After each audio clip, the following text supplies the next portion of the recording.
सुप्रभातम।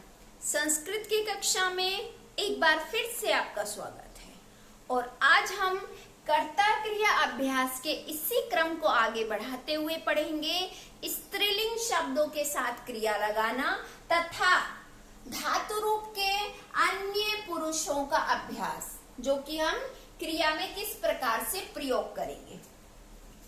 हमने इससे पहली कक्षा में पढ़ा था प्रथम पुरुष पठती, पठतः, पठन्ति और मैंने आपको अकारांत पुल्लिंग शब्द बताए थे इसके साथ कि किस प्रकार से एक वचन के साथ हम एक वचन लगाएंगे। बालिकः पठति, अगर एक वचन शब्द है तो ती लगाना है। द्विवचन बालिकौ पठतः, बहुवचन बालिकाः पठन्ति। यानी बच्चों कर्ता क्रिया के लिए आपको शब्द रूप और धातु रूप दोनों ही चीजें याद होनी चाहिए। जैसे आपने बालक के शब्द रूप याद किए और धातु रूप याद की, कोई भी धातु रूप अगर आपको याद हो जाती है तो आप उसे बदल सकते हैं। जैसे मुझे चलती बोलना है तो पठती की तरह मैं बड़ी आसानी से उसका भी रूप चला सकती हूँ। चलती, चलतः, चलंती, क्योंकि इनकी अंतिम मात्राएं सेम ही होती हैं, बिल्कुल समान होती हैं। अब मैं आपको बताती हूँ स्त्रीलिंग शब्द। पुल्लिंग शब्दों का हम अभ्यास कर चुके हैं कर्ता क्रिया के साथ। स्त्रीलिंग शब्द में देखते हैं बच्चों। स्त्रीलिंग शब्द में सबसे पहले सर्वनाम शब्द देख लीजिए। सा, ते, ताः। पुल्लिंग में क्या था? सह, तौ, ते। और स्त्रीलिंग है सा, ते, ताः। तो बड़ी आसानी से आप अंतर समझ सकते हैं। सा का अर्थ होता है वह, ते का अर्थ वे दोनों, तथा ताः होता है वे सब। लेकिन ये किसके लिए है? केवल स्त्रीलिंग शब्दों के लिए है। वह यानी जो हमसे दूर है, लेकिन स्त्रीलिंग शब्द। इसी प्रकार से कोई स्त्रीलिंग शब्द, स्त्रीलिंग वस्तु हमारे समीप है, हमारे नजदीक है, तो हम क्या लगाएंगे उसमें? एषा, एषा। यानी ए का प्रयोग करना है। पास के लिए हमें जो भी हमारा शब्द है उसमें ए का शुरू में प्रयोग कर देंगे। एषा होता है यह, एतौ, ए लगा देंगे, एते हो गया, यहाँ पर ते है तो एते, ये सब, सॉरी ये दोनों, और ए यहाँ पर ताः है तो एताः हो जाएगा, एताः, यानी ये सब। जैसे मेरे हाथ में घड़ी है तो इसे हम हिंदी संस्कृत में बोलते हैं घटिका, तो मैं बोलूंगी एषा घटिका। एषा क्योंकि यह मेरे पास है। लेकिन ये अगर मुझसे दूर हो जाए, मैं इसे हाथ से निकाल कर कहीं दूर रख दूं तो मैं क्या बोलूंगी? सा घटिका। ऐसे ही पेन, लेखनी हम उसे बोलते हैं स्त्रीलिंग में लेखनी। अगर पेन मेरे पास है तो मैं क्या बोलूंगी? एषा लेखनी। और अगर वो पेन मेरे से दूर है तो मैं क्या बोलूंगी? सा लेखनी। और भी बहुत सारे शब्द होते हैं, जैसे लतिका, कूपी। कूपी आप समझते हैं, वाटर बॉटल होती है कूपी, जल कूपी जिसे हम कहते हैं। तो अगर वो आपसे दूर रखी है तो आप सा का प्रयोग कर देंगे।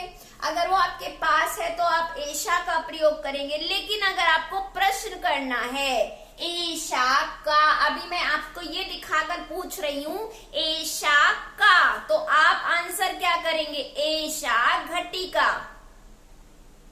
एषा का, ये मैं दिखाकर पूछ रही हूँ आपसे, ये क्या है? ये उंगली है। एषा अंगुली। तो यहाँ पर क्या प्रश्न बन जाएगा? का मतलब क्या या कौन। इसी प्रकार से ए की मात्रा लगा देंगे, का, के, काः। ये आपके प्रश्न वाले शब्द हो गए। सा, ते, ताः, एषा, एते, एताः, का, के, काः, ये स्त्रीलिंग शब्द है। पुल्लिंग क्या था? सह, तौ, ते, एषा, एतौ, एते, कः, कौ, के। तो बच्चों ये शब्द भी आपने जान लिए हैं, लेकिन ये सारे सर्वनाम शब्द किसके साथ प्रयोग करेंगे हम? प्रथम पुरुष के साथ। प्रथम पुरुष में एक वचन में ती आता है, द्विवचन में तह आता है और बहुवचन में अंति आता है। तो इस प्रकार से हम बहुत ही आसानी से कर्ता क्रिया कर सकते हैं। कर्ता क्रिया का अभ्यास कैसे करेंगे? मैं आपसे बोलूं बालिके, क्योंकि बच्चों आपने बालिका के भी शब्द रूप याद कर लिए होंगे। जिसने नहीं किए हैं वो जल्दी से जल्दी याद कीजिए। बालिका का द्विवचन होता है बालिके, मात्रा से भी पता चलता है। एक ही मात्रा अगर होती है स्त्रीलिंग शब्द में तो वो कहाँ जाता है? वो द्विवचन होता है। तो बालिके शब्द आ रहा है, द्विवचन शब्द है, तो हम क्या करेंगे? पठतः। अब मुझे बोलना है खाती है, दो बालिकाएं खाती है, तो पठतः की जगह पर मैं क्या कर दूंगी? यहाँ खादतः। या मैं बोलूं आपसे मालाः। मालाः आ का डंडा भी है, विसर्ग भी है, दोनों चीजें हैं, यानी ये क्या है? बहुवचन शब्द है। तो अब क्या करेंगे हम? बहुवचन के साथ बहुवचन शब्द लगा देंगे। मालाः पतंती। पतंती होता है गिरना, पतती, पतती गिरना। लतिका, लतिका लता, बेल। लतिका फलंती, फल दे रही है, मतलब बढ़ रही है, या उस पर पुष्प आ रहे हैं या उस पर फल आ रहे हैं, विकसित होना जैसे कि। तो बेटा इस प्रकार से ये आपके स्त्रीलिंग शब्दों के साथ जिस प्रकार से हम क्रिया लगा रहे हैं, ऐसे ही हमने पुल्लिंग के साथ लगाई थी। और इसी प्रकार से हम क्या करेंगे? नपुंसकलिंग शब्दों के साथ भी क्रिया लगाएंगे। नपुंसकलिंग शब्द भी मैं आपको आज ही बता देती हूँ। नपुंसकलिंग शब्दों में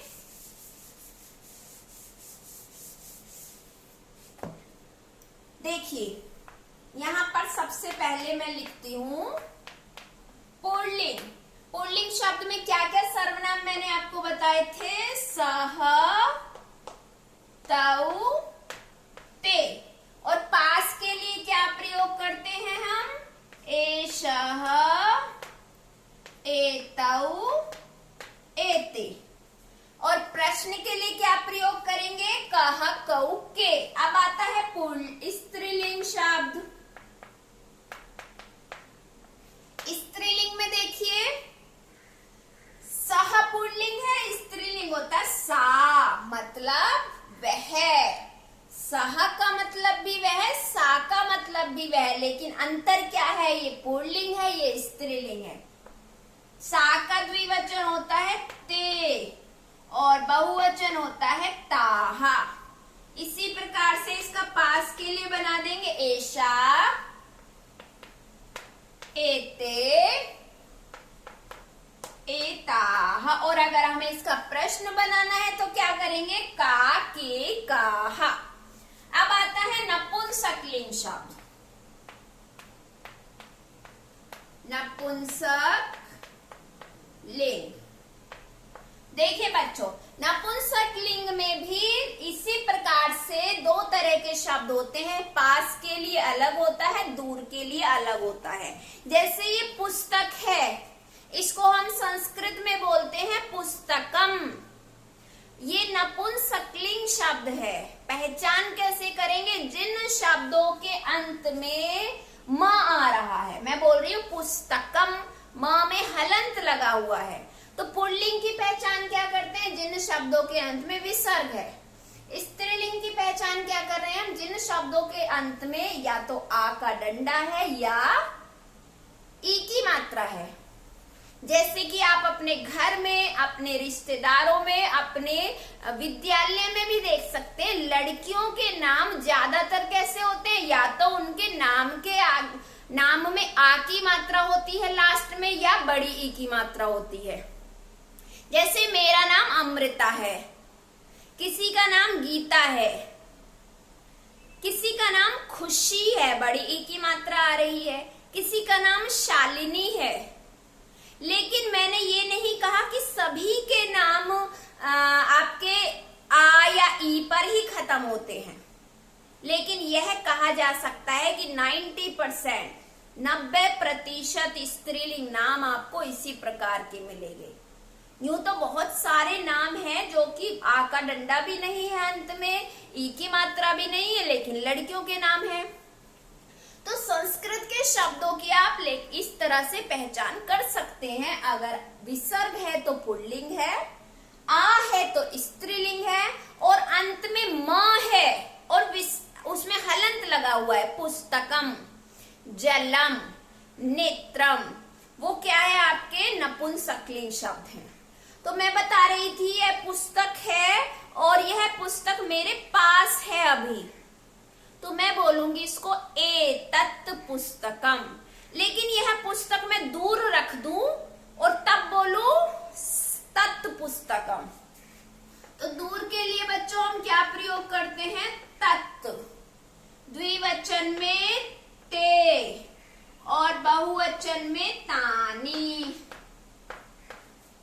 तत्ते तानी। अब ये मेरे पास, इसमें ए लगा दो, ये याद कर लीजिए। दूर वाला याद कर सकते हैं आप, पास वाला करना हो तो बस सब में ए लगाते चले जाओ। तत् में शुरू में ए लगा दिया तो एतत्, एते,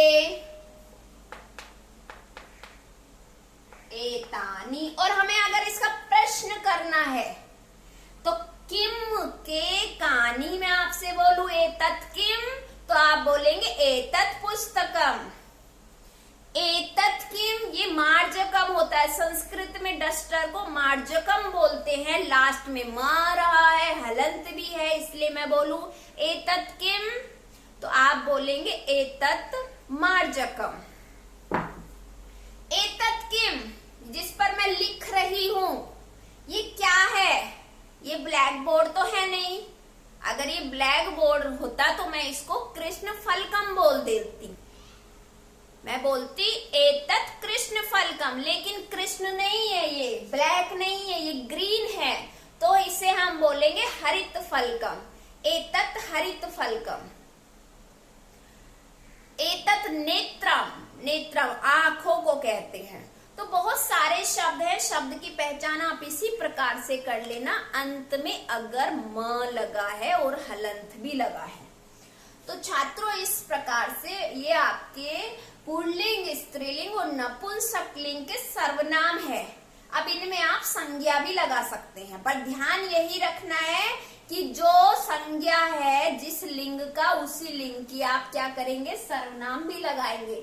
जैसे मैं बोलूं बालिका, वह बालिका है, तो बालिका में आ का डंडा आ रहा है लास्ट में, तो आप सह बालिका नहीं लिखेंगे, सा बालिका लिखेंगे। अगर मैं आपसे बोलूं अश्वः, अश्वः में विसर्ग आ रहा है, तो आप सा अश्वानी लिखेंगे। आप एषः स्वः लिख सकते हैं या सह लिख सकते हैं। अगर आपको यह का प्रयोग करना है तो एषः लिखेंगे, और अगर आपको वह का प्रयोग करना है तो सह लिखेंगे। तत्, तत् पुस्तकम, तत् पुष्पम, पुष्पम होता है फूल, तत् कलमम, तत् कमलम, कमल फूल को ही कहते हैं। तो बेटा इस प्रकार से आपको ये चीजें बहुत ही अच्छे तरीके से याद करनी है। ये तीनों पाठ ही आप पहले पढ़ चुके हैं, लेकिन आपने इतना ध्यान नहीं दिया है। मैं बहुत ही अच्छे से जानती हूँ कि आपने अभी तक इस पर इतना ध्यान से अभ्यास नहीं किया है, लेकिन कर्ता क्रिया के लिए ये बहुत ही जरूरी है। ये आपको याद करने हैं। सह का द्विवचन क्या होता है, अगर आपसे पूछा जाए तो आप तुरंत बता दें, सह का द्विवचन ते होता है। सह तौ ते, एषः एतौ एते, सा ते ताः, एषा एते एताः, तत्ते तानि, एतत् एते एतानि। ये हो गए तीनों लिंग। अब तीनों लिंगों के प्रश्न वाले शब्द कर लेते हैं। कह कौ के, का के का, किम के कानि। अब आज की कक्षा में यहीं पर समाप्त करती हूँ, और इसका जो आगे का अभ्यास है कर्ता क्रिया में अन्य जो दो पुरुष बचे हैं, मध्यम पुरुष और उत्तम पुरुष, वो मैं आपको अगली कक्षा में कराऊंगी। आज का इस पर आधारित दिया दिया हुआ अभ्यास कार्य आप सभी को अपनी संस्कृत की उत्तर पुस्तिका में लिखना है। धन्यवाद।